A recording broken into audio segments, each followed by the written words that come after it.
আমার বাড়িতে এখন প্রায় অতিথিসহ ৫ জন সদস্য। সবাই প্রচণ্ড দয়ালু আমার প্রতি।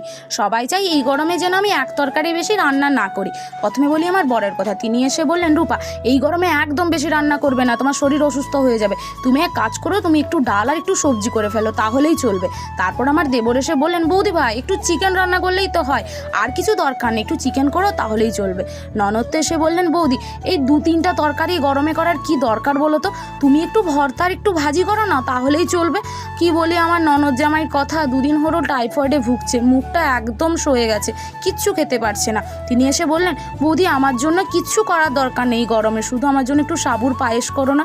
সত্যি প্রচণ্ড দয়ালু আমার প্রতি। আমরা কিন্তু এক তরকারি রান্না করেছি, জানেন তো। ওখানে হতে পারে চিকেন কষা আছে, সঙ্গে আছে সাবুর পায়েস, সঙ্গে ডাল, ভাজি, ভর্তা। কত ভালোবাসে বলুন তো আমায়। এই গরমে আমাকে এক তরকারি বেশি রান্না করতেই দিল না।